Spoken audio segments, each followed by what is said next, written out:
Welcome, and thank you so much for being here. Back in August 2023, we launched the Inside House exhibition, an initiative that brought our voices together in communicating to you why oral history matters. The exhibition took place here in this space, spotlighting the research projects of 10 students from AUA.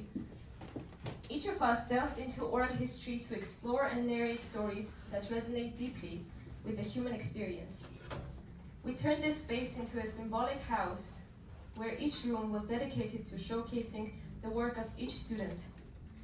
For us, Inside House represented all the insights we got from our interviewees that could not be accessed in any other way than through oral history. And back then, we promised you that this is only the beginning. Our efforts in bringing these stories to the forefront resulted in our new initiative called Inside House Talks, that is meant to delve deeper into each of these projects and create meaningful dialogues with all of you. In November, we initiated our inaugural Inside House talk where I presented my capstone project, and it brings so much joy to see familiar faces here in our second event of the series. With the talks, we invite you to immerse yourselves in our worlds, the worlds of the researchers and participants, who, as you will see today, most of the time become the co-constructors of research. They are those people who make the research ideas blossom, transform, and acquire new meanings. In January, we had our inaugural session of occasional series, the Inner Circle, Inside House Conversations, where we had an amazing opportunity to reflect collectively on the significance of oral history.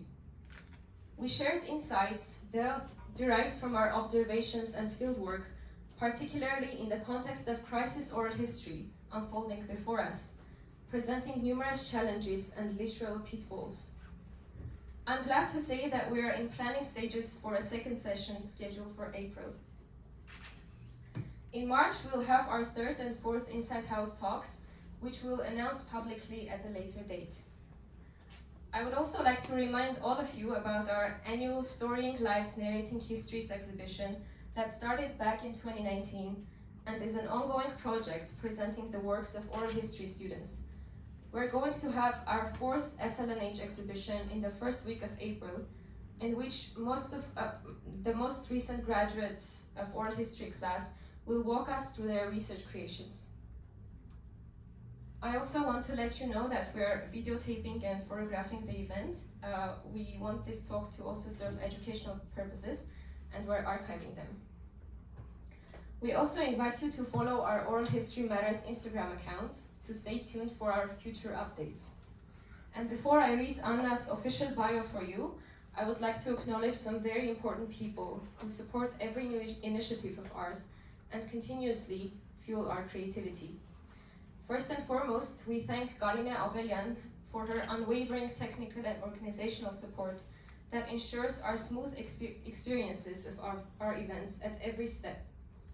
We thank the AGBU Papazian Library staff, especially Lori Alvandian, for being so open to collaborate and for contributing significantly to the seamless integration of our creative endeavors within the library's resources. Do expect to hear more about our new collaboration with the library in the upcoming month. And I would like to thank our Oral History Matters team for working tirelessly to turn our ideas into reality. And lastly, on behalf of our OHM team, I would like to thank Dr. Hurik Adaryan for her wisdom and inspiration. Her unwavering commitment has been the cornerstone of our collective efforts. We're truly fortunate to have you as a mentor, as our friend, and as guiding force in all aspects of our lives. We love you deeply. And after Anna's talk, we'll screen Anna's film and we'll have a Q&A session. And as always, we have a delicious catering right behind the screen, so we invite you to stay and enjoy it with us. And finally, let me read Anna's official bio. Anna Andreasyan holds a Bachelor of Arts degree in English and Communications with a minor in Gender Studies from AUA. She has used oral history as a research method in several projects for her classes at AUA. Her research interests focus on relationship between gender, space, voice, and visibility, as well as their manifestations in public and private spaces. Anna is a founding member of the Oral History Matters initiative. Currently, she is a teaching associate for the Gender and Social Change course at AUA. Thank you all, and Anna, the floor is yours.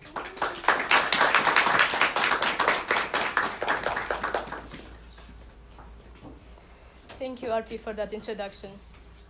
But before I start, a few words of gratitude are in order. I want to thank our OHM team for all their support in preparation for this event. Without you, none of this would have been possible. Oh. Okay. I also want to thank Dr. Rudik Ataryan for always bringing us together and for caring so deeply about each one of our projects. If it weren't for your infectious love and appreciation for stories, I would have failed to understand the real value of my project. I probably wouldn't even have the project to begin with. I would also like to express my gratitude to my grandmother for sharing her stories with me and for allowing me to share them with you. And of course, I'm very grateful to all of you for taking the time to join us today. I was born and raised in a family of repatriated Armenians. Both sides of my family came to Armenia from Iran in 1969. My father's side came from Hazarjirip, a village located in Iran's Faraydan region. Hazarjirip was populated by a majority of Armenians who lived there up until the 1970s. By this time, most of the Armenians there repatriated to Soviet Armenia, whereas those who stayed moved to the cities. My grandmother and her family left the village in 1969 and came to Armenia, settling in Almavi region's Maisyan village. The street we lived on was specifically built for the group of Iranian Armenians who arrived in Maisyan. They all came from the same place, so it should be no surprise that living on that street felt like living in a community separate from the village. Needless to say, my childhood was heavily influenced by this fact. Even though I grew up here, in Armenia, my village never really seemed fully mine, nor did I develop a full connection with it. I always had a feeling of coming from elsewhere, being rooted in another place. The stories I grew up with were rarely connected with my birthplace, and when they were, they revolved around differences. Most of the stories I heard in our family conversations revolved around the people who were connected to us not by our current geography, but by the one that we came from. The most defining factor in this influence was my grandmother's presence in my life. Growing up, I heard her stories and funny anecdotes from Hazarjirip, where she spent 25 years of her life. I found her stories of the village extraordinary and magical. Stories about a way of life so different from the one I knew. About faraway places and people whom I only knew in my mind and imagination. My grandmother's village wasn't just a place for me. It had become a character and a reference point in my life. Without its presence, no conversation took place between the two of us. I often thought, and continue to think, that for my grandmother, that village was never left in the past. It was and is the present for her. The present in the form of a living memory. And naturally, this character of a village with its people, places, stories required a telling and a retelling. And it was my role and responsibility to be the bearer of those memories. This is why it is hard for me to pinpoint the moment of this project's inception. It had many beginnings. It would be more accurate to simply say that we grew up together. I grew up with a deep urge and a feeling of responsibility to document my grandmother's stories and to learn more about where I came from. I wanted to do justice to the knowledge that my grandmother relayed to me. It is with this purpose that I took the oral history class in 2021. I did not know much about it then. My objective was to finally learn the right way of collecting stories and documenting them. At the time, I did not know that oral history was the method that gave voice to those who have been deprived of it. I certainly didn't think that my grandmother fell into this category. I didn't yet grasp the depth and the importance of using the method of oral history and its political significance. However, as I read more theories about the method, I started gaining a better understanding of what oral history really was. I realized that by bringing forth the stories of the ordinary people who haven't had the chance to present their own narratives and interpretations of the world, their world, you give them a voice. As Thompson describes it, oral history can be used to change the focus of history itself and to open up new areas of inquiry. It can break down barriers between teachers and students, between generations, between educational institutions and the world outside. And in the writing of history, whether in books or museums, or radio and film, it can give back to the people who made and experienced history, through their own words, a central place. It is with this new understanding that I approached the interview with my grandmother. I ended up making 3 separate films and a map of the village as a result of this project. The first film, which was the main narrative, gave an overview of the village. Conveniently enough, about 10 years ago, my grandmother's elder brother went back to the village and video recorded his journey. Thanks to that visit, I had limited but real footage from Hazarjirip, which I used in my film. I used my grandmother's interviews to build the narrative and used the video footage to correspond to the audio. It was a priority for me to adjust the video material to the needs of the audio rather than the other way around, because I wanted my grandmother's narrative to be the guiding voice in it. The other 2 films were videos of my grandmother and I making 2 items that she made many references to during our conversations, Hekal and Punjuh. What was very interesting about each aspect of my work is the revelations I had been having throughout the entire process. Many things went unplanned, and things that were planned changed according to the situation.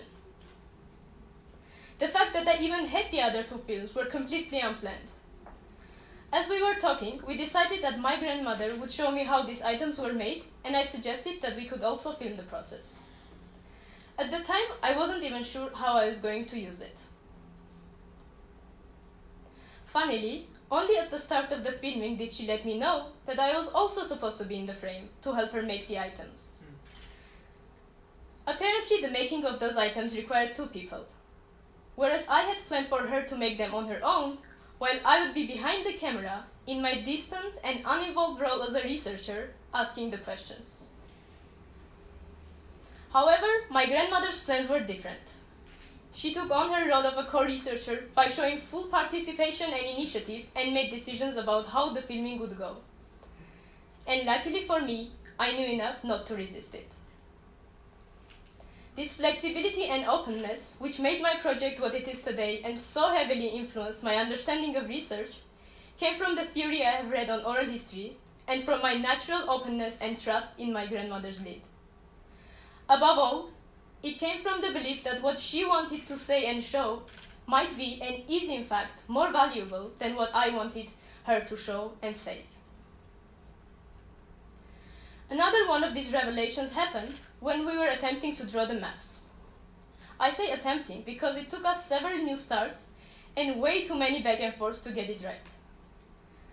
I initially thought that the map would be a generalistic and an approximate indication of how the village was structured. However, as we were attempting to draw the map, I realized that her process of remembering and reconstructing was different.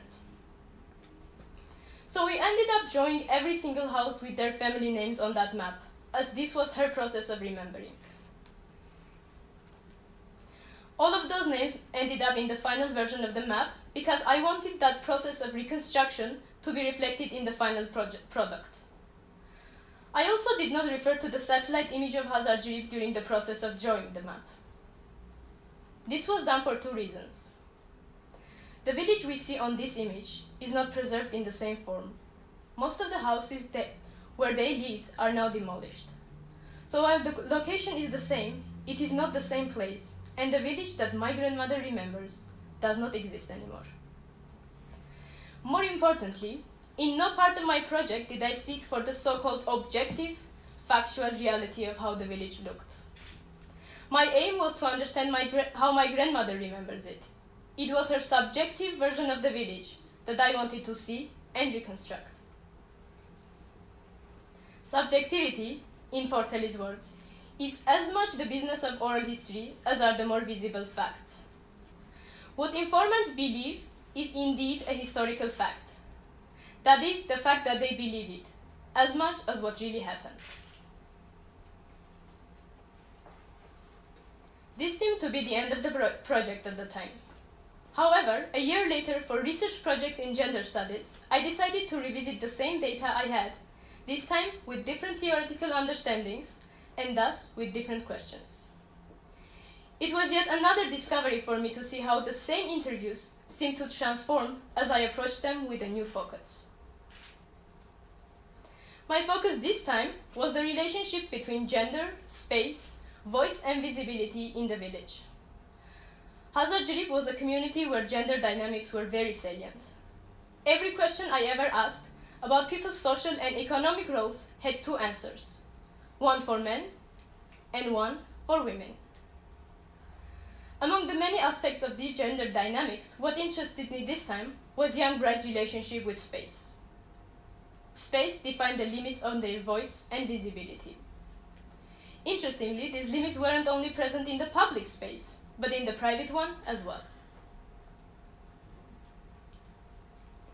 Young brides in Hazarjirip practiced silence keeping in front of their in-laws.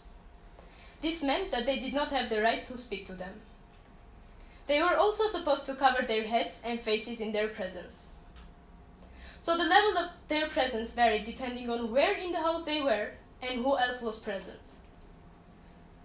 In fact, there was a separate room in the house called Nersitun, the inside house, which was also known as the bride's room, where they spent most of their time doing household chores. This is where they could also speak to each other and not cover their heads and faces. While I knew about this all along, too busy with my other questions, I hadn't really paid attention to this aspect. What fascinated me in this was that the interplay between the public and private did not stop at the gates of the house. Even in the most private space, the house, women were othered. So I wanted to understand the young bride's condition in relation to public-private space in the patriarchal setting of the village and how the limitations of this condition manifested inside the house. My grandmother explained the norms of mobility, voice, and visibility on the blueprint of her house that we made together. By then, I had read about standpoint theory, feminist theories of knowledge, and methods of doing socially just and anti-oppressive research. All of these texts seemed very close to my heart as they explained and theorized what I had intuitively done earlier. I discovered that the method of oral history was the ideal, ultimate tool for doing feminist research. I also realized that my earlier attempts at making my research as ethical as possible, at sharing my authority as a researcher with my grandmother, and at allowing her to be a co-researcher were all manifestations of anti-oppressive research and were rooted in feminist methods of knowledge creation. This was also when I became more aware of my own positionality and how my relationship with the topic and the participant played a central role both in the way I carried out my research and in what my grandmother shared with me.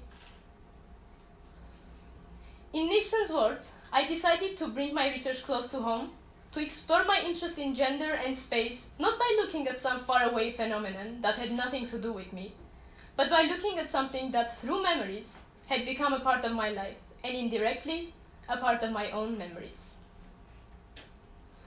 I realized that my position as both an insider and outsider gave me a unique insight into my research topic, and influenced both the process and the outcome. This dynamic could be best described by Potts and Brown's words. Anti-oppressive researchers are constantly negotiating their position along a continuum of insider-outsider relations. Insiders have the epistemic privilege, that is the intimate knowledge from lived experience of the issue under study. The outsider end of the continuum is the traditional academic researcher positioned outside the situation, removed, and in a position of studying others. This time, the objectives of my research were more than documenting. The focus shifted from the output of the research to its process and significance. Thus, I wrote in my methodological framework, my study of gender-based space in my grandmother's house aims to fill knowledge gaps on 3 levels. First, it tries to contribute to the studies on Iranian Armenian women whose lives have been overlooked or at best have been told from an outsider's perspective. In telling a woman's story about her own life, I aim to give visibility and voice to those who have been silenced and deprived of their own right to be visible. Thus, my research is grounded in feminist methodology as I try to shed light on a woman's story that would otherwise go undocumented and wouldn't be reflected upon. My work is at the meeting point of the decolonizing, anti-oppressive standpoint theories and theoretical foundations. It approaches this story from the perspective of the teller, my grandmother, bringing her story forward and allowing her to be the owner and the active subject of the research project. It follows this methodological axis both in terms of its content and in terms of the process and the dynamics of relationships. The knower and the known dichotomy disappear as we, coming from different positions, yet striving to be as equal as possible in power dynamic, try to understand some aspects of her story. In line with the principles of anti-oppressive research, I have been aware of questions such as who is the research about? Who is telling the story? What are the intentions and the methods this research employs? Who does it bring forward and who does it ignore? This work, above everything else, is rooted in standpoint theory and decolonizing methodologies, in that it allows for new ways of knowing that stems from embodied experiences and allows for feminist epistemology. During my research, I realized that the public and private are far more complex and multi-layered, and the boundaries between the two are not static and strictly defined. As such, they are constantly shifting and merging with one another. The places that were perceived as public sometimes had more freedoms than the private realm granted. At the same time, the private could be more othering and had some characteristics of the public. The boundaries where one drew the lines of private were limited to the body, and even the body could not enjoy its complete visibility and voice in the presence of the in-laws, that is, the public. The boundaries of the private were so tight that the very expression of voice, the visibility of the face, and the act of eating were all limited to the eyes and the ears of children and the sisters-in-law. The rest of the family was already the public, with its restrictions and otherness. The people, one's own family members, became the manifestations of the public out inside the house. The presence of the in-laws and men automatically turned that space into a public realm for the young bride. It was not the spatial boundaries themselves, but the people's presence that determined whether the space was a private or a public one. The film that we will be watching shortly is a combination of the different layers and aspects of the project I have been working on. It combines my original narrative on the village life, the map, and the house blueprint and the videos of the Hekal and the Punjab. The film is my interpretation of the data I have collected and my attempt at creating a coherent narrative out of the many narratives present in the stories. And before we watch the film, I would like to read a small part of my artist statement.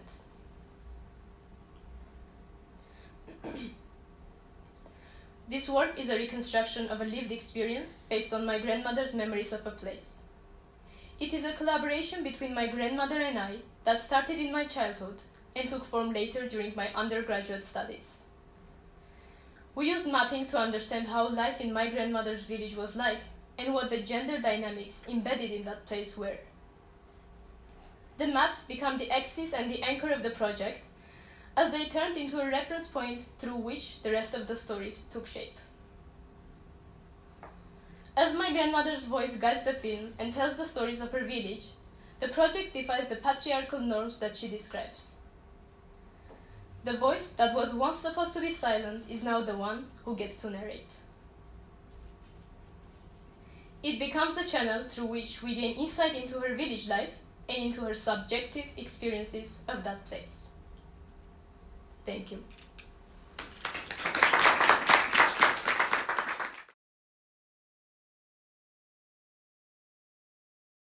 Andreasyan աղջա 44 թվականին Ժարջիրիբ գյուղ Ժարջիրիբ գիտես ինչա նշանակ ջրիբը տոննա է 1000 տոննա Ժարջիրիբ տենց է բերք շատ այլ է հացահատիկը շատ էր գյուղը անունը թեյլին 1000 տոննա 1000 ջրիբ տարեմ ապրե ասպասի 9 տարի ամուսնացած եմ էլ 17 էլ աղջիկ 26 տարի Դեսից քշետար է փերյայեն ամեն մեկը մի գյուղեր դες քանի գյուղերին իրար մի քճերու մի կիլոմետր ու կես Նախճիվանից Փերյայի շրջանում դե Ստասիրյակյանն գիտեմ ես հիմա բայց շատ այլ ինչ որ էս ջանի գիրա նկարագրության մեջ 26 էր աս ճելրի վայ մեկ երկու պարսիկ կլնեին ասենք մեկը խանութ բան մեկն էլ նախիր տանող կամ սուրուն պահող է տենց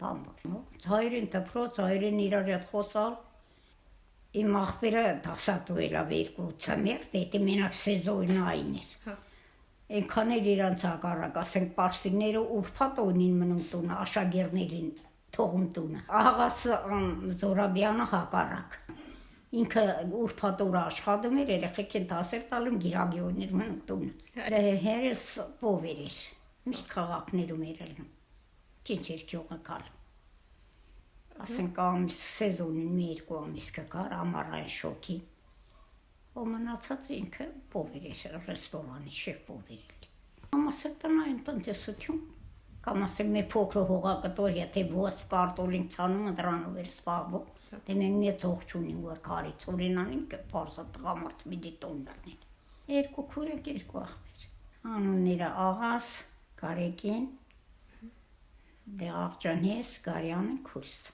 Ардաշայելի քանի ազգանունը չի փոխել իրա գրքում գրած կա Ардաշ Խաչիկյան հետո որ փոխել է իրա հայրիկի պապի անունը Զորաբյան իր անունն էլ դե ինքը բա ինչ է պատմի էտի երկար որ աղասու պասպորտն տվե իրան որ ինքը կարենա դապրոց ընդունվի քաղաքում մենք երկուս սիրած շատ սիրում մինչև հիմա էլ Ես ու ինք իրար ավելի մոտիկ ենք, են երկու փոքր, իրար ավելի մոտիկ։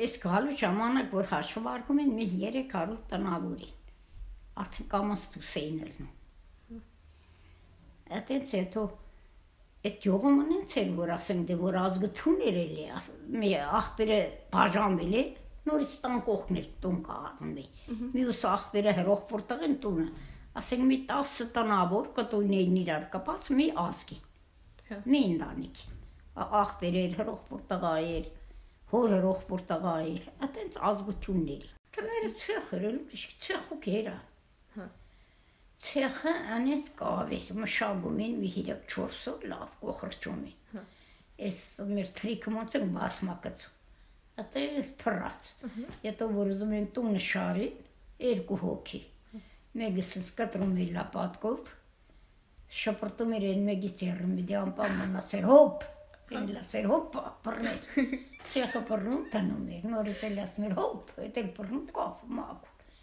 էտ օրը մի ամփոխ ճորը տես բոյի կդնի, միդի չորանար, մյուս օրը տնի, էտ տան պարներ, ծասկում պրծնում են, պատը շարում են, մնում էր կերանը, Կերանները դե իրանք եթե ունին, բաղչա ունին, եթե չէ, դիմում են էտ մի 7 հոգին ինչ, ավականի են, ինչ են, վանքի, գյուղի էտ մեծ մարդիկ խելացի։ Հետրաս դիմում են, թե տունը շարել եմ, կերանա պետք։ Կերան էլ վանքի մի 3 հեկտար վանքի ծառնեին էր։ Ինքան վախմին անունը տրե, այսինքը բիդի վախս կտրես, վախմու ծառները։ Բիլային երեխեքը ջահել տղեկը որ ստեղ մարդ են թալանում, այդից վարոտ չին գտնում, վախմեր, վանքի ծառնեին էր ձեր չին տալում։ Այդպես մնամ էր տեմում են տոնցը տրանքել կալում տենում են դե ինքը տունն ունի, բայց բաղչա չունի, ծառ չունի, մի երկու կերան էր տալում, իսկ այդպես տախտակներ ծախում են, կողքի կողերը կնում առնում են, բերում են մի հետ երկու հիրեք կերանը որ կծում էր, մնացած տախտակը շարում էր վրեն, հետո են էր կտուրը հող էր մաքուր, հողը կծում են, սենց հողի վրա սվաղում են, հետո այդ թազը մանավան թազը պատի վրա ավիլի շարում, դե տաշտրել լիքը ավիլերով գիդր բիդի տարին տոb սարկեն, նախորոք ավիլը էշով կապում ռսալում, բերում տաստում էր հայատը, վերջում որ բիդի արդեն ծասկ է հողը լսնեն, այդ ավիլները պոչսեց դնում ավիլը դուս էր մնում պատից, որ անձրևը ծունը կա, պատի վրա չնի, վերջը հողա ինչքան էլ ասում ես պինդա, կամաս չկտանի չէ, այդ ավիլը բուլգա էր կոշվում, ամացը մերնը շորին գուլում պրում ենք այդ բուլգեքի վրա, որ ծխոտ չլներ, ավիլների, այդ ծասկում են, տրոնքել այդ կերանը տալում են, բերում այդ տները ծասկում են, նորից երեխա էր ծնվում, նորից աղբերները բաժանվում են, կողքն են մի հատ սարքում, էլի կտույն էին իրար կպած։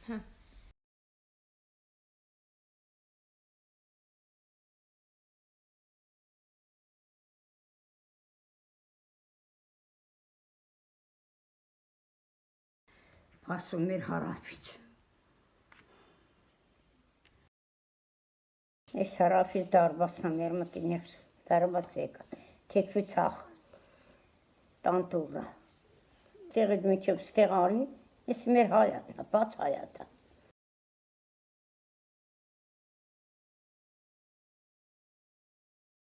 Ստից տանտուղն ենք մտնում, մեր հյուրասենյակն հա, միջև ստեղ, այդ հյուրասենյակն հա, թուղրել ընդեղ տերաս այդ կոմաղով, նորմալ հյուրասենյակ։ Լավ, հիմ են կնանք։ Էսի ահակին տեղ միջև տան դիմացը ազատ հայատ ալնում, հարևանի պատնը ճիշտ եմ, ոչ թե մեզ մրտուն ալնում, հայատ եմ ալնում։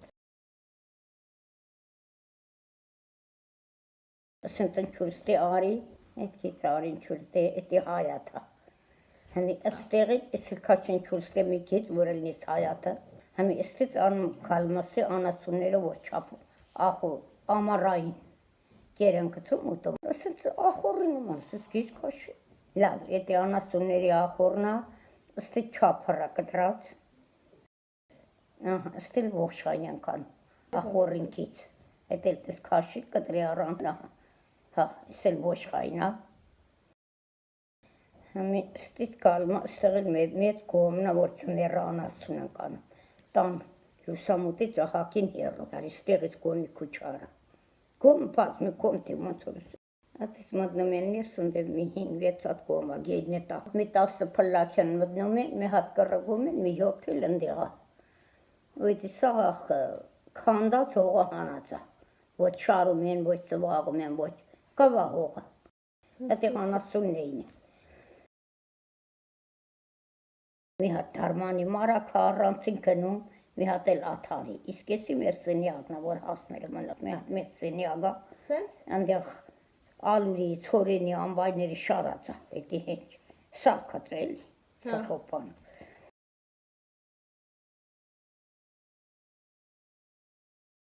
Մի ես էլ առանցին մարակը, ես կոմի գլխին մի հատ սենյակը, էդ իր ասլիճանների վերևը, էդ էլ նստելը սենյակը, փոքր ամառը կալում, հովին նստում Պապը չայա խմում, վայլանա քաշում, ամառվա նստելը սենյակ։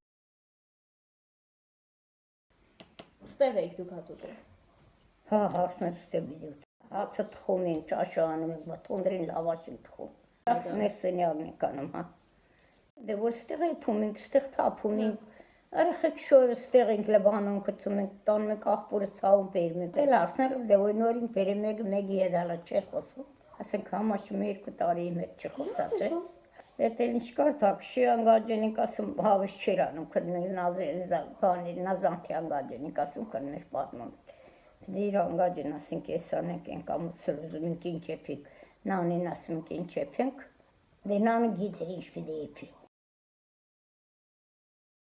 Դե անում ենք, այստեղ մենակ վառում են նստում են այդեղ հոհաց չենք։ Տղամարդիկ ընդեին հատում։ Անտունդին էլ ինչ աշտն։ Ասա քյախնին ընդերին տնում։ Անշոտ փչում էր, անում են ընդեուտ։ Անդելամանով լսնում հասներին էր բերմքստեին, потом շատ վախտեր թունդին ենք տնում, կապ չուներ, նավ երկուսն էլ թունդին։ Աստեղ նստում ենք ծմեր, աստեղ խալին ենք գործ։ Դե էտ էր ազատ մեստեղ։ Թունդիրը մեջտեղն էր, թունդիրը կողքի հետ կնում էր խալին սետ դեպի հարավ։ Երբ էիք ընդելնում բացի խալի գործերից, ուրիշ երբ էր որ լինում էիք այնտեղ։ Անդե ես հանկարծ ասենք մի կարճն ղոնաղլներ, որ մոտիկ հարազատելներ հետաքրքիր զրուցանին իրիգուլներ կամ մեկ պապը հեքաթեր ասում հավեսին կանում, մենք էլ նստում ենք այդ կուրսը տակ, բայց ռադիոն սեղանի վրա դե մեկ շվակներ դեմատ չնստին պապի դեմ։ Այդ ռադիոն տնում են սեղանի վրա, կամ մի քիչ էտ էլ լսում, կամ էլ հեքաթին պատմում, կամ հարևաններից մեծ ասենք այդ Վարդանան պապը, պապի աղբերա, կամ այդ գրիք որ պապը որ կար մեկ ինչու լուսք խոսա։ Այդենց հավեսին կանում կնում մեկ քիչ նստում են։ Որ մնար պապերին էլի սրներով չէ, բայց մի քիչ հեսնես դեմի տա, գերմանի թե ռադիո լսենք, պարսկերեն տենց երկեր էր հաղորդում էր, մի քիչ նստում ենք, նենց օրենքով բիդի չլնեինք, հայցլնում ենք, օրենքի դուս, տածը դեմ չէր, պապը դեմի, արդեն տղեկը որ քաղաքին էլ է, էլ նրաս մոտ ամոթ էր անում, որ ասեր հարցներս դեմ, դի չկա, մենք մեր հաց գնում ուտում ենք, իրանք էլ դե ուտում են, գրուշանին նանը կաղավ չերկներ են հանկային կտանի գվլան։ Էդ էլ մեր նանը մի քիչ լավնան են, ուրիշ նան կար չեր հավաքի։ Դե կարունը շատ հերուզար սկսում են հողագործություն։ Արդեն քիչ սրբելու ժամանակ չունեն ենքան, որ մարդ ամիսը կար։ Ցանում էին, ընձում էին, ոսպին ցանում, կարտոլ են ցանում, սոյային ցանում կովիկեր էր, որ ստեղծում են սոյայի ուղինչ։ Մի հատ էլ կար գավդանային ասումը, դրա հատիկները ոսպի նման էր աճում, ձեռքով են քաղում, դրա հատիկները ոնց որ, ինչ ասեմ, այդ ճաշին որ գցում ենք այդ փափուգին չէր։ Լոբի, սիսր։ Չէ, լոբի չէ։ Բամյայի սերմի նման էր, էդի անասունի մարդ շատ լավ էր։ Են կարնան ուժեղ բարի ժամանակ անպայման պիտի դուք բարին աղում են ներկանքով թրջում են, քասները պիտի աղին, հոպայները թրջին, առավոտը տանին եզանց կերցնին, նոր տանին վարանելու։ Այդ եզանց աղբերից շատ է սիրում, հաստվողներ, հտրոնով են վարության կանում։ Այդենց ամենը ցանում են, գալու մեր սեզոնը կարճ էր, մեր տեղերը մանավանդ կարճ էր, պիտի հասցնին քաղին, կասին, տեղավորին, ներսանին, սախ իրանց ծմեր անում են, ամենաշատը կանանչքին չորացնում, սիբեղ, սինձ, իծամիրուկ, ղմի, շուշան, այդ դրանք, քաղում են, չէ քաղում են, սարերից քաղում, աջիսներ բոստանի ջուր չունին, բոստան չկար, ոնց կային աջասն։ Այս սնձերը սենց եդ են տալում, մի հատ սիրուն ավազի մաքուր քարտանում են տակը, հոդաղները բրիթով կտրում են, սենց էդևը քարին տնում մի քիչ թեքվեր, կաթ գալում էր մաքուր քարի վրա, մի կես ժամ, մի ժամ մնում էր դեղին, ըլնում էր ծամուն, ինքան համուր ծամուն էր, ամփող ջուրը բերանը ծամ էր, մորաքուրս քանի տարի թեյրան էր գրել էր, ասեմ մի քիչ սարի ծամուն գրկեք, սարի ծամուն պատկերացրա, այդենց բնություն էր, բնություն կար այդ սարն, հետո այդ թերեն էլ ինչը միշտեղ ցանում կանանչի անում ենք, չէ, այնտեղ սարերից ենք քաղում, այդ ծիտրոնը ծով էր, այդ սամիթը սեզոնին, այս մանգաղով կարիչ քաղի մեր սարերի մեջից, դրանք ենք քաղում բերում ենք, որը ճաշին էր ճաշին, չորցնում, որ աղցանի, ջուրին էլ ոնց որ այդ խապկիսնը, չէ, այդպես էլ ջուր էր գերի, էլի, 12 օրը մեկ ջուրը հասնում էր իրանց, այդպես մի քանի գրոբային էլ ուրեմն 12, հետո նայած արդը, ասենք մի քանի խանի էր պատկանում այդ գյուղը 3, դե ամենան մեծը պարսայից ծանոթ Հոսեն խան էր, ընդի ասաչի էր, չգիտեմ ով էր, մի 3 հոգու էր, ամեն մի արբաբի բաները, հողը մշագողները, իրար ետ ինչ էր, որ ջերփոխություն անում ու իրար ետ ինչ էր, ասենք մի օրում մի 8 հոգու ջուր այքուց էր, ջուրը բիտ բաժանվեր 8 հոգու, մի էց գյուղ էր, հիրիկունը կապում էի, ժամի 5-ին, առավոտը 8-ին կնում բացում են։ Բարակ բացում են, որ ինչ իրիկու կան։ Համի այդ այն որ պիտի հաջորդ օրը են մեկի ճույնելնի ասում են ով գիրան, մեր ով գիրանն ասոր պիտի կնանք չում դելիտ ինչի մարա։ Ով գիրանն է հիրիկունը պիտի շամի 5-ին կնանք ջուրը փակենք։ Պիտի ընտերը կարդե մնաստորցի ջրում են ոչին փագի, ինչքան կարիրած չայն։ Մանավանդ գրիքոր պապնալներ ջրպահող։ Մի չնածահակին էլ առաջի երկրորդ ջրին չէ, բայց այն երրորդին ջուրը քուչանում էր մի ահակին էլ գլուխին ճողում փայով։ Մեկին իր տենում, մեկին բերում իմ բերում։ Ջուրը քիչ։ Այդպես այդ ջույն էլ տենց էր բաժանված, կարգավորված էր։ 12 օրը մեկ էլ նմեր մեկի ջուրը, իսկ սկզբի ջուրը վիճակին գծում ում կնգեր, սկզբի ջուրը շատ էր, շատ ինչ ջրում, չին կարատես տային մեկի։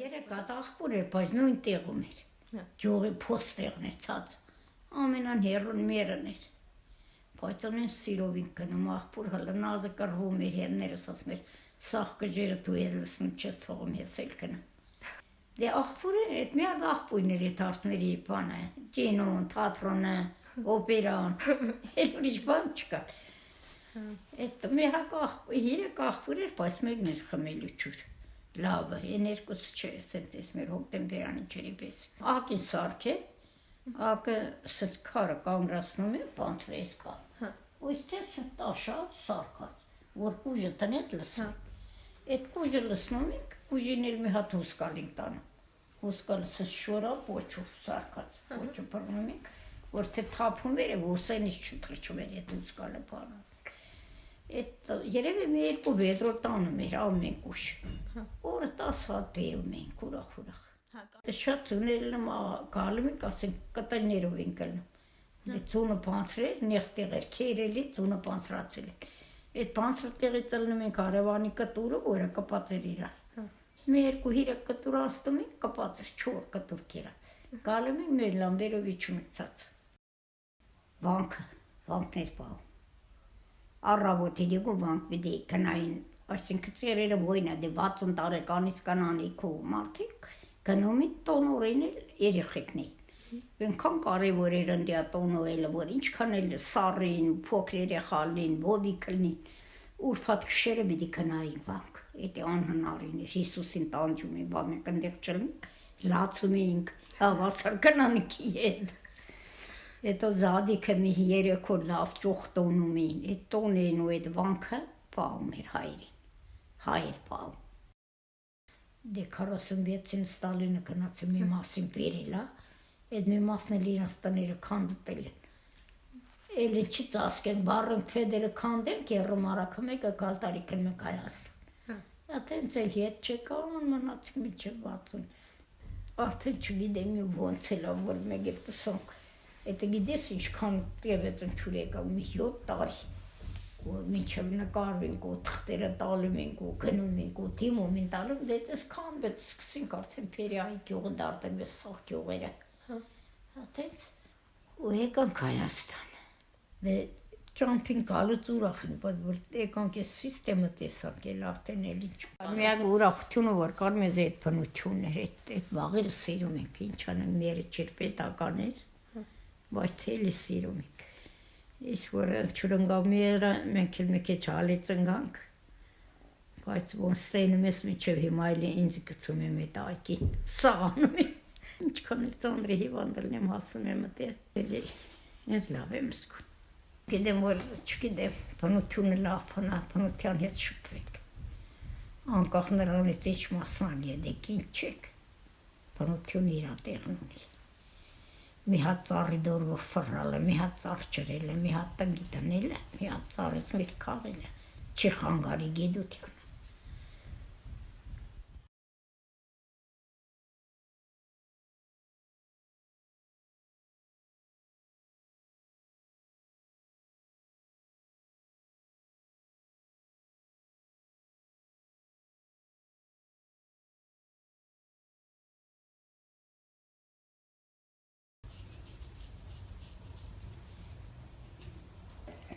Ստալում եմ կարմիրը տուրինց, կարմիրը տեսը,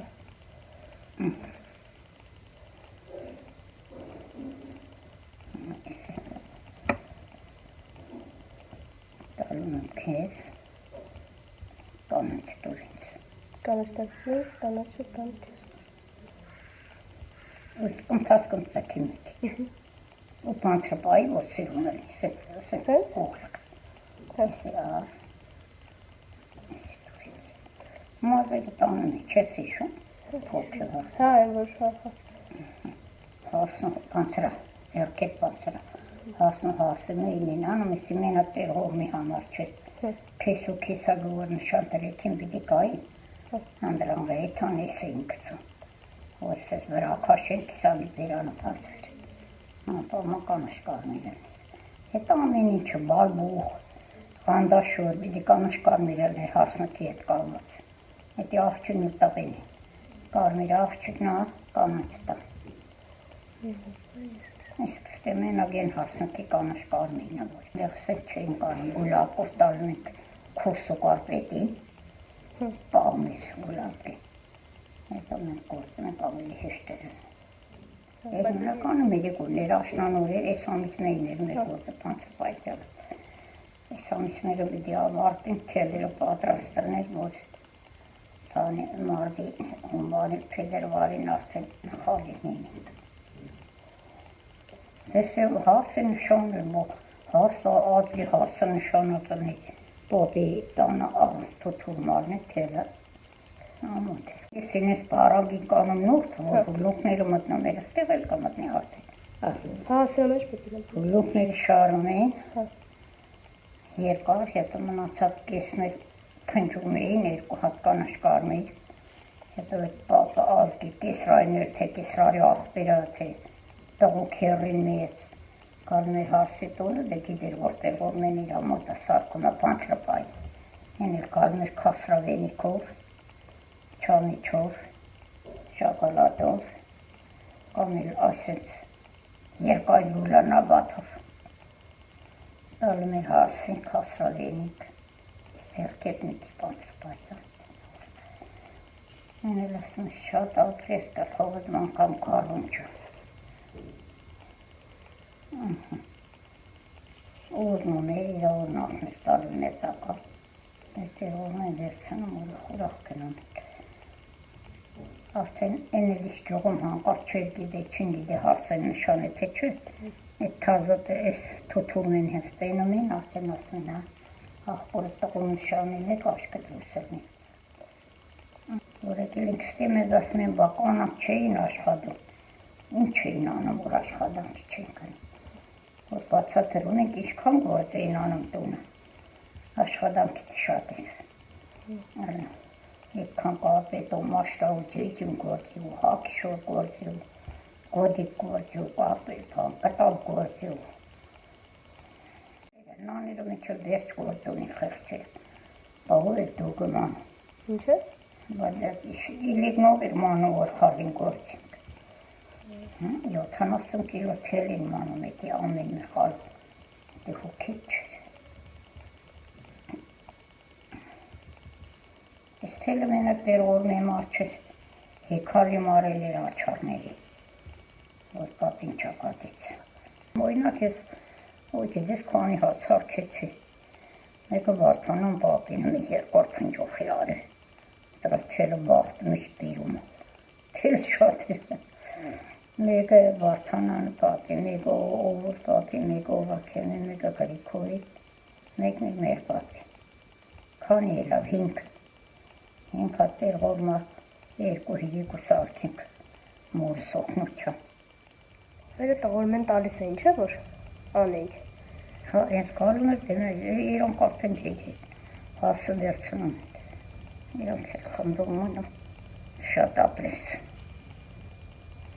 Են պնջուխ ենքան մնաց, ապի տեղորում են մեջով համաշին նշանեցին, նոր համաշը գործեց, են պարիվի շատ ավելի ձևեր ու սիրուն հավեսուներ հետ, կանաշ կարմիրի հետ։ Մեկը մեկի մորոշնում էր, ասում էր կապես տղիտ կանաշ կարմիրը ապրես, շնորհակալ է, կապես տղիտ կանաշ կարմիրը, կանաշ կարմիրը շատ կարևոր բան է։ Ես էլ մեր աշխատանք, ոչ կինոյին նայում, ոչ էլ պատմությունի կարդում, էլ են չանենք, մի բանով պիտի սպաղվենք, թե չէ։ Մի էսի պիտի կապենք տեր ղորմից, այս սալխարիֆին է, սալխարիֆին, այս տեր ղորմի գլխի բանը որ կծում է, սալխարիֆը պարսկերեն ոնց որ ասես գլխավոր մեծ խալիֆին արաբական բաներ էր, չատ խուդա, արաբականին ասում խալիֆը, թե սա այն էր պարսկեր, ես է զարմանում ես մի չեն ծանձրանում մեծերը այդքան, բայց պաստորին էտ իր իրանց աշխատանք, էլ ինչ անեն, մեկ ասմիր համրիչտվե, մեկ ասմիր տեր ղորմեն, մեկ ասմիր թզբիխը, բայց հիմնականում տեր ղորմա էր, տեր ղորմային անում ու կծում, շամի տրան պատի տակին, վանքի, երկար պատեր հարավ էր, արև կող էր, Եսի ով մեծեր ես էր կծում, ով վերի տասարդ էր կաշին մշագում կարնան համար, ձերնոս կարին, չարող կարին, սորներ կարին, գիվա կարին, հատենց։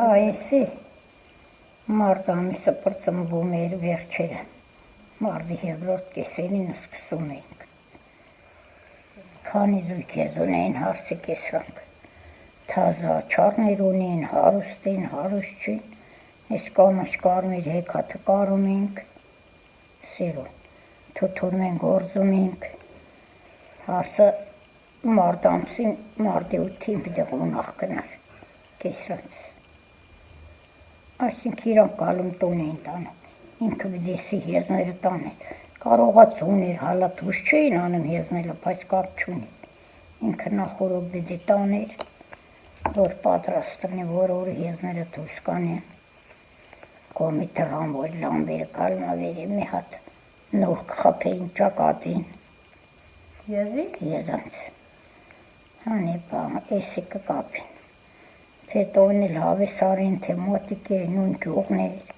հոկային հարսին խոնախ կտաներ, հարսին երկավիթյանին կախում, թե չէ հենց կեսրակ կկապին, կիսուր կեսրարը կխոսին, կասին, սա էլ մեր հարսինը վերը, մեր եզներին պճղները պինդլնի, արդերը լավ վարին, կուրախանում էին մտում են տուն մի պաջակ, բանին խմում, էտի հեկալի ույն էր, ասում են հարսի հեկալը, նախ ջահելներին էր, որ էտ տարին բիդի նոր եզրին, ամենաշատը, իսկ էտ հետրանցից չունեն թազային հին եզերին էլ են անում, բայց թե հարսը էտ կեսրանցը մար էր տանում անպամը, հարսի տեսի կապում, կծում էր եզա ճակատը, դե հարս էր ճայել էր, կարող ավախենալ, էտ նշանացի հետը օգնում էր, տանում կապում են հարս ճակատից, ծապ էին տալում, կեսրարը հարսի ճակատը պաչում էր, մի 5 մանետ տնում էր բուրը, 5 էր, 10 էր, ինչ էր, նավցինով էր պիտի տալ, իսկ եթե հարսը գյուղին նշանակ չես, հենց իրանք իրանցով անում են, խնամիններից են ելնում, հարսին չեն բերում,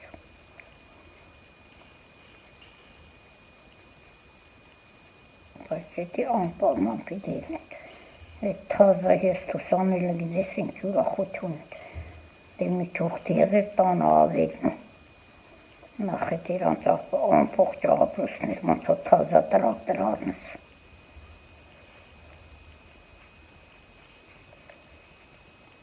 վարը, ցանելը, կասելը, սելը, բերելը, էտ եզներ տոնց աստվող, էլ ուրիշ ինչով են անում, Մեխանիզմը չկար գյուղը։ Շամով ինչ էին անում։ Կասում ինձ օրինը։ Արասնացնում են հասկնու դան։ Գործի կարտու վրեն ստացի, որ ներտել տրացել տեղ կար։ Փեդի վրա, բայց մի դիշկուշն էր, որ դեռ չփստարկումներ եմ, որ հասկնա աղում, որ դա տաղար կնար։ Հետո որ ցենց հանկարծ դին տալու, ննջում էի։ Հազիվ զախնում էին, ոտների չմնատակ։ Իհարկե, եթե մի քիչ մեծ ոտ կանան, որ հոգնածին ելն, թե չճահել երեխեքով քշում էին, անգյունի հեզանք բզում էին հովարի կալ մեջ, այսինքն արի կալ մեջ անի, թեպի որ կալը ոնց էին փռում, հասկի մի քիչ չին տուսելն, կրոգով փռում էին, դե էդ հաշան էս տան չապ տեղեր էլի մեծ կալի, ինքան մի դե ֆոլասնի քշեին միջև էդ հասկը տանել, կողը չվեց, նետո հավաքին, դա են կամովին, բնության հետ էր կաղված էդ, բիլի կամին կան, որ նոր կարեն են կամ,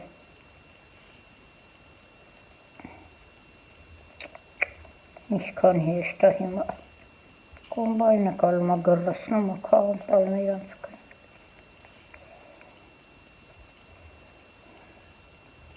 կալի կամին կալում ես, դե իրանք գիտեի մորյանից է իրանց կալը, այդ դաշտից մանգաղները ընդեղ արդի մեջ զարգում են գեդին ու վազում տու, պիտի նստին էշա հասնին, որ կային հասնին կալը կամին։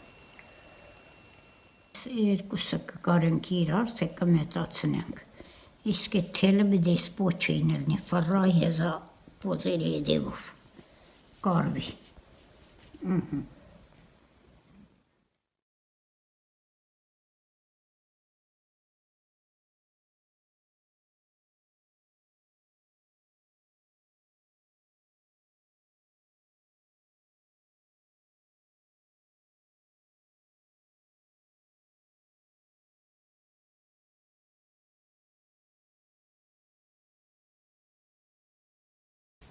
Thank you all. And we will just open up for a Q&A now with questions you may have for Anna.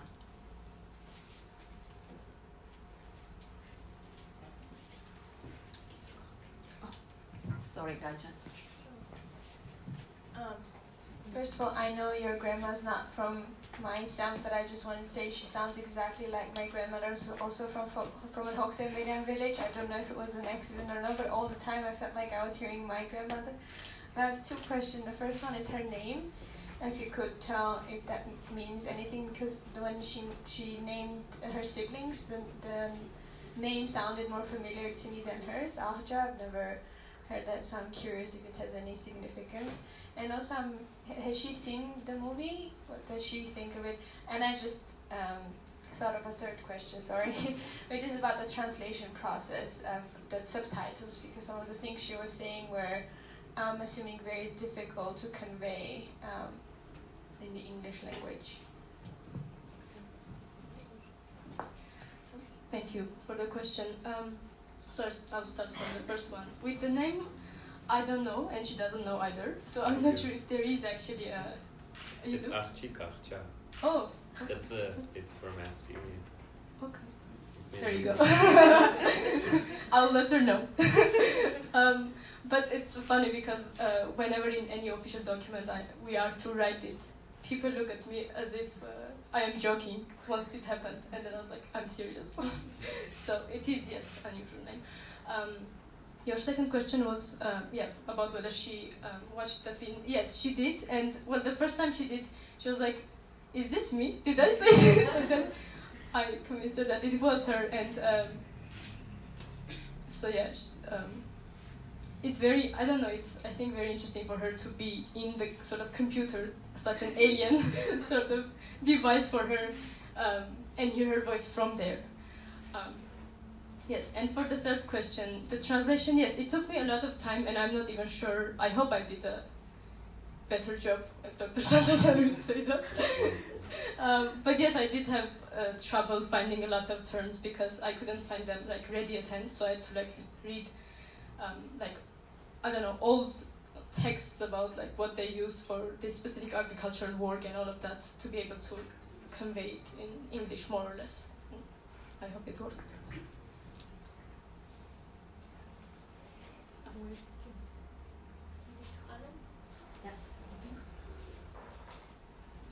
Okay, thank you so much, Anna. I really enjoyed it. And the thing is, I'm also from Armavi, but I didn't understand a single word. I was just reading the subtitles, but it was nice to hear her voice anyway. I'm just wondering, did she know that one of her relatives went to her village? And how did she feel when she found out? And did she see the videos of the village? Like, I'm just wondering her general reaction to it. Oh yes, it was a big deal for all of us. Like I think at the time when it was first, like they first did that video, I don't think internet was that sort of everywhere. So like we couldn't easily access it. It wasn't on YouTube or anything. Later they put it on YouTube. So they sent us the CD and we watched it like that, like the whole family. And it was a big deal for all of us. And my grandmother would like simultaneously, they were describing everything, but she would also be like, oh, this is that and this is that. She was very happy to see that again.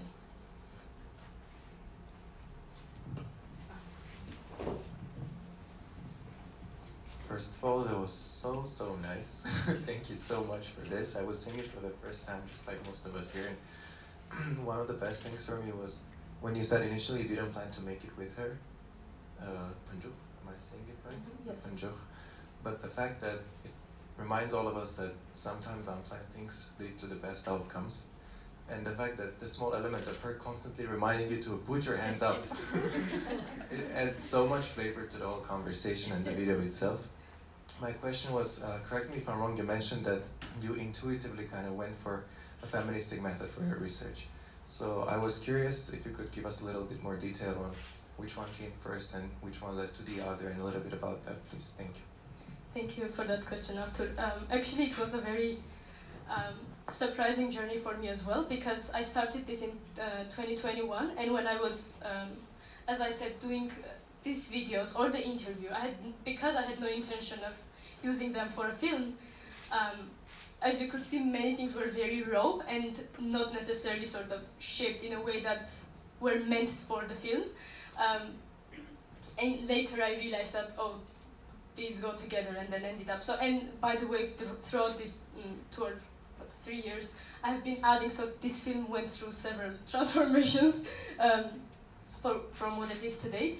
But then for that second part of sort of me doing feminist research intuitively, I reflect a lot on that on my own.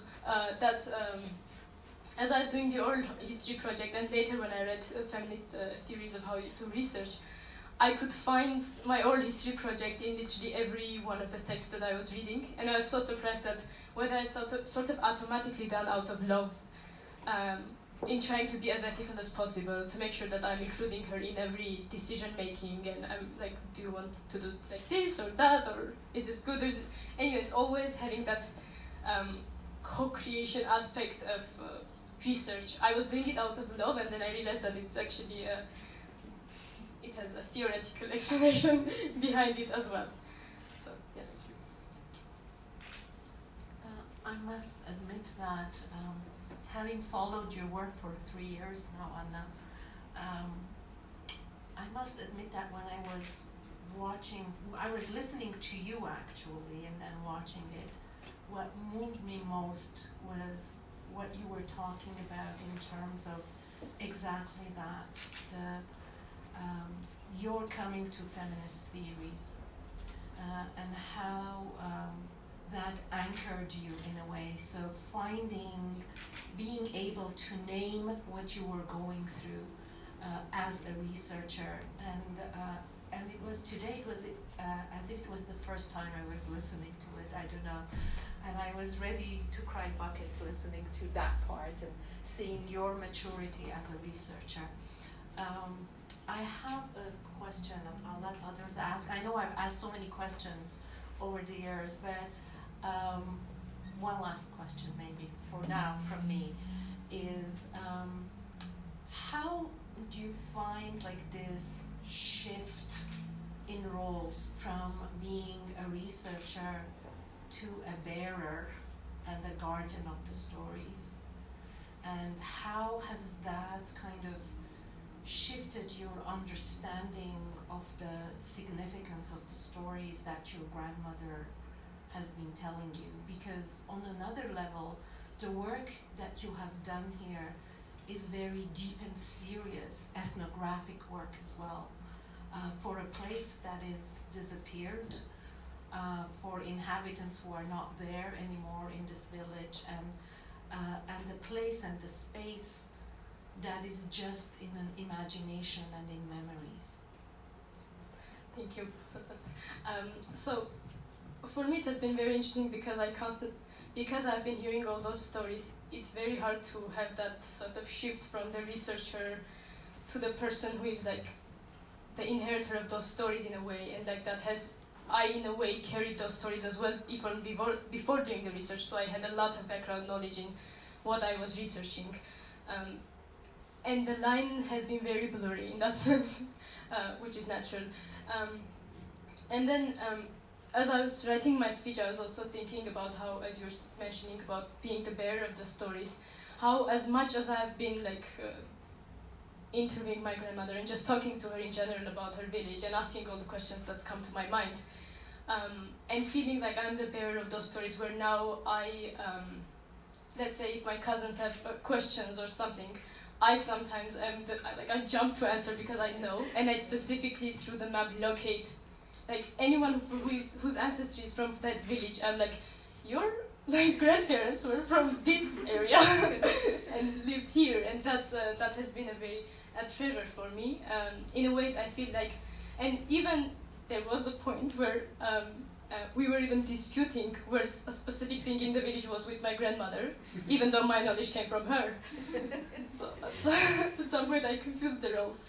But then I also realized that every time someone else asks a question that I haven't thought of asking her, I realize that as much as I'm the bearer of the stories and as much as I know, I can never be the owner of those stories because it is hers. And as soon as there is a story that a question that I haven't thought of and someone else asks, I'm like, I have no clue because it's not my stories. Yeah. I just realized that we have Vanna and Zara and others on Zoom and who weren't seeing Anna, so sorry. Any other questions? Yes,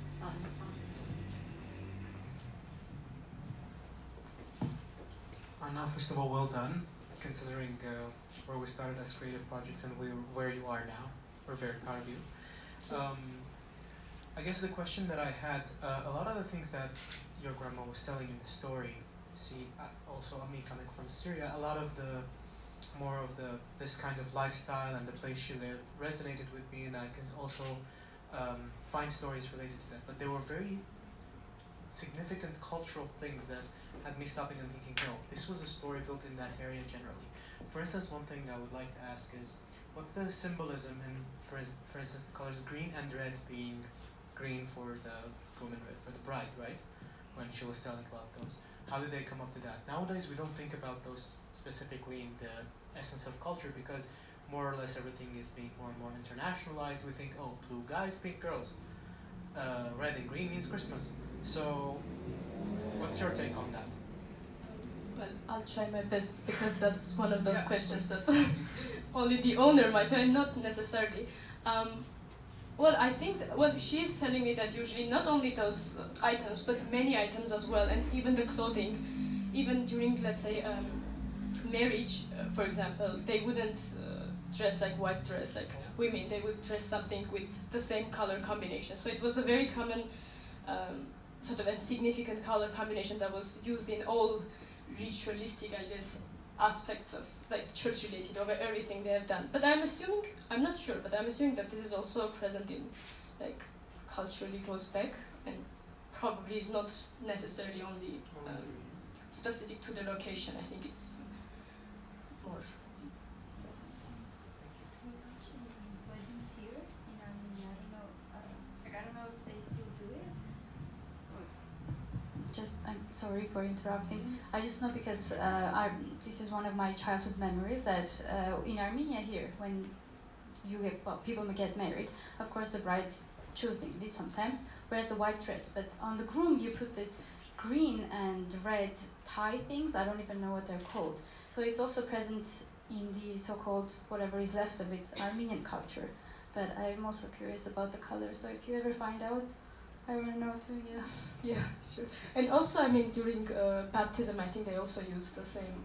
If I'm mistaken, I'm not sure. In the wedding, in the marrow that they wear. Yeah. Yeah, so the green, the symbolism of life and fertility. Other questions for Anna? I have two very logistical questions. Translation. Yeah, the translation was spectacular. Thank you, Anna Jan. I was familiar with this work, of course, but I was enjoying it anew. First of all, Arja is Archik, Arja. Arj-ik is the diminutive postfix, and its kind of kin is present in the Assyrian language, Getze, which means today a woman, a girl, and it's also present in the Armenian language and dialects in the form of Kat. I'm very sorry, it has a different, connotation today, but it means, female God-given child, basically. That's the name. Of course, it might be, might have gone certain changes regarding the vowel at the end. My question, I might have missed it. Why not the face of your grandma? Because the whole time I really wanted to see her face. And the second question I had was about the map and the footage. And there was footage of the actual rooms, and I was wondering if it was the precise room that was drawn on the map by your grandma. I forgot what you said. The first one was the face.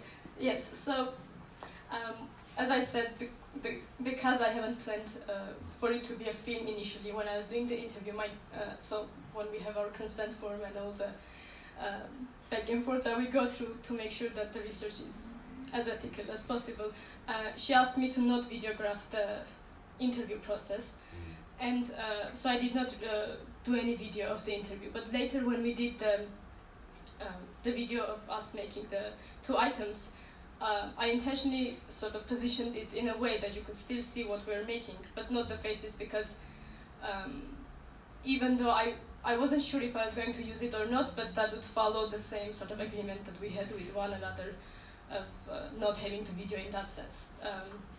Yes, and the rooms weren't specifically what I was showing in the blueprint, because it would be, I guess, impossible for me to realize which one was which, and because obviously I had no control over the video footage. It was the only thing that I had, so I tried to match the video as much as I could to the audio.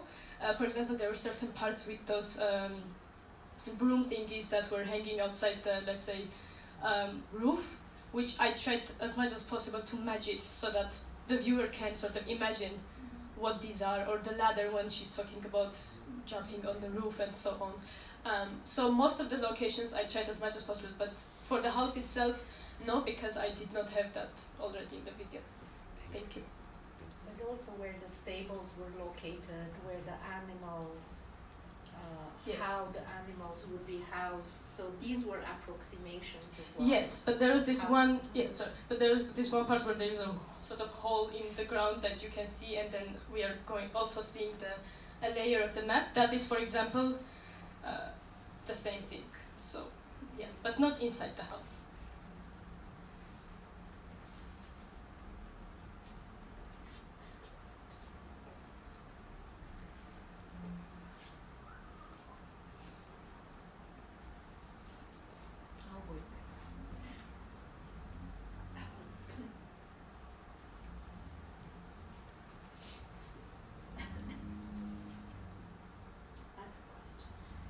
Not a question, just a comment, Anna. Your introduction was so right on. She's still there. I mean, it's alive for her. It was, to me, amazing to hear how quickly she speaks about such detail. I mean, it's so right there for her. She's living it. How old is she now? 78.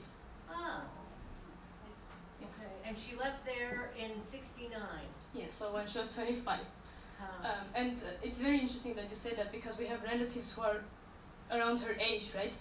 But then, for example, her own sister, who is a bit younger than her, but she talks about the village as if, like, she always asks my grandmother as if she doesn't remember, although she just was a few years younger than her. And also our, let's say, neighbors, like, as I said, we live on a street where everyone is from the same place.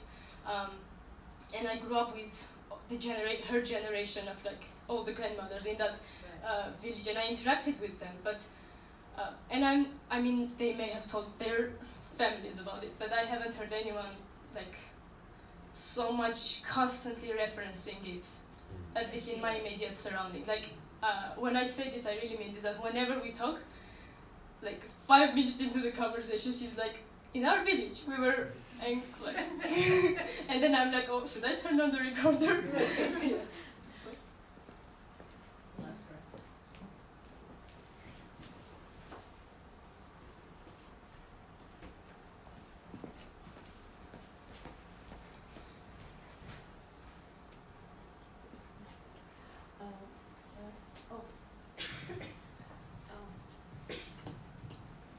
Since I've been working with Anna for a few years, I'm privy to a lot of other stories as well. And may I ask for you to tell that story of her moving to Maisyan and her first impressions of Maisyan?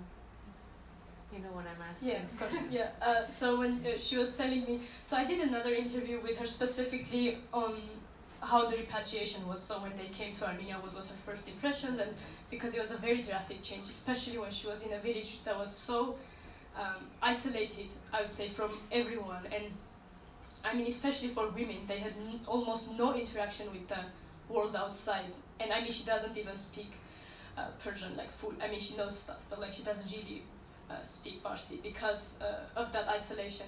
And when I asked her about that transition, she was telling me that one of those first things that she was so surprised about was that when they just moved to Maisyan, in the morning she heard women's voices and a woman listening to a radio and singing with it. And she says that she was shocked by that, hearing women's voices from the street, and not just voices, but them singing with the radio. So yes, that was a very drastic change, and I always think of that because then she says that when she was also going to work, obviously they were in this, I don't know how that's in English, but to work in the farms during the Soviet times, when men would approach, they would stand up from where they were standing when they were eating in the beginning, because that was their sort of, they wouldn't even eat with men, so that sort of mix was so immediate and sudden for her that there were so many things to sort of adjust to. It's an incredible story. Wow. Yeah, coming to the voice. And what you've done, Anna, is really incredible in that sense of bringing that voice to us in such a strong way. Ashka. Okay. Try. I'll try. I grew up in the same street, so that is why I'm crying. Because I don't have a question, just want to add that it was so difficult for them to adjust to the life. By now, they live a different life. And I remember my father died 15 years ago. He wasn't okay with this transition, and it was so different, and their values were so different when they came that they couldn't have a full life, neither in Iran nor in Soviet Armenia. When I'm watching, I remember all those things. And thank you. I wouldn't be able to do that. Thank you. I think it goes back history and what oral history does. Thank you, Ashkan, and it is, and thank you, Anna, in the sense of how